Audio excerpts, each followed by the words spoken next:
নমস্কার বন্ধুরা, জয়ন্তীর কিচেনে আপনাদেরকে স্বাগত জানাই। আজ আপনাদের সামনে নিয়ে এসেছি একটা দুর্দান্ত ডিম বেগুনের রেসিপি। আসুন তাহলে শুরু করা যাক ডিম বেগুনের রেসিপি। আমাদের বাড়িতে গাছে অনেক বেগুন হয়েছে, সেই জন্য আমি এখান থেকে বেগুন তুলে নিচ্ছি। আমি আমাদের বাড়ির গাছের তোলা বেগুন দিয়েই রেসিপিটি বানাবো। 4 থেকে 5টা বেগুন আমি এখানে তুলে নিচ্ছি।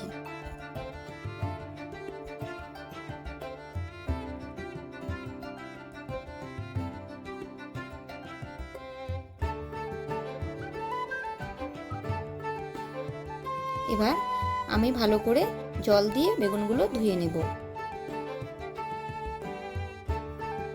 পরিষ্কার করে ধুয়ে নিতে হবে। এবার বেগুনগুলো আমি এইভাবে গোল গোল পিস করে কেটে নেব।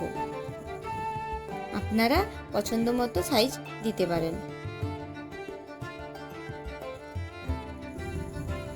আমি এখানে দুটো বেগুনকে গোল গোল পিস করে কেটে নিচ্ছি।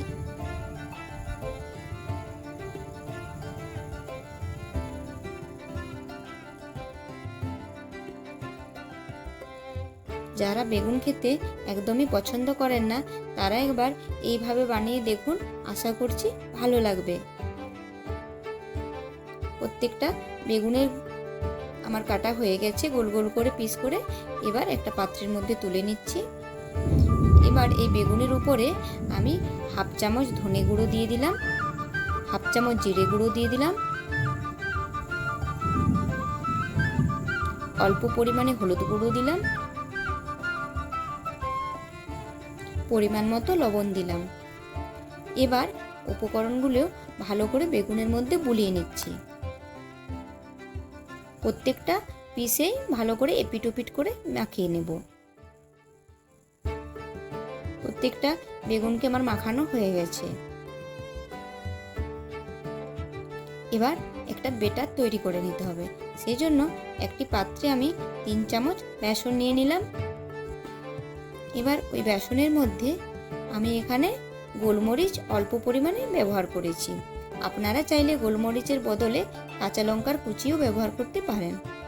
আবার এখানে আমি অল্প পরিমাণে কাশ্মীরি মির্চ নিয়েছি, আর এখানে অল্প পরিমাণে লবণ নিয়েছি। যেহেতু বেগুনের মধ্যে লবণ মাখানো ছিল, তাই আমি এখানে অল্প নিয়েছি। এবার অল্প পরিমাণে হলুদ গুঁড়ো দিয়ে ভালো করে মাখিয়ে নিচ্ছি।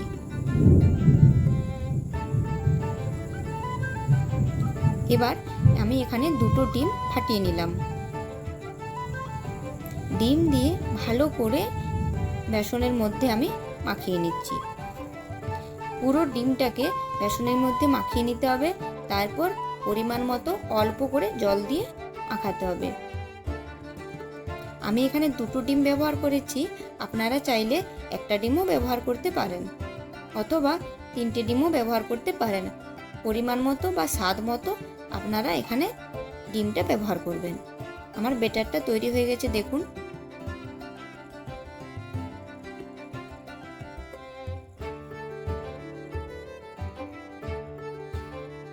এবার উনুনের মধ্যে আমি একটা কড়াইয়ে সরষের তেল গরম করে নিয়েছি।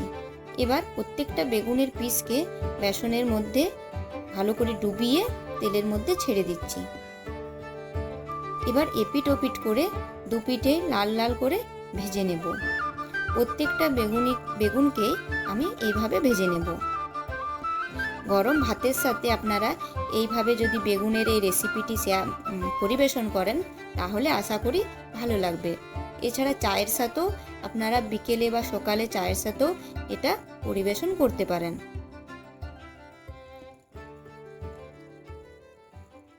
আমি এখানে সরষের তেল দিয়ে এই রেসিপিটি বানাচ্ছি। আপনারা চাইলে সাদা তেল দিয়েও বানাতে পারেন। গরম গরম এইভাবে যদি বেগুন ভাজা রেসিপি পরিবেশন করেন, তাহলে কিন্তু খেতে দুর্দান্ত হবে।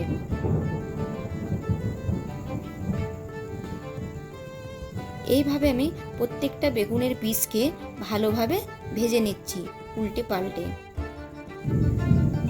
আমার বেগুন ভাজা রেসিপিটি রেডি হয়ে গেছে।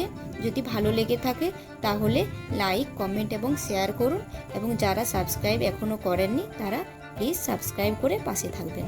ধন্যবাদ।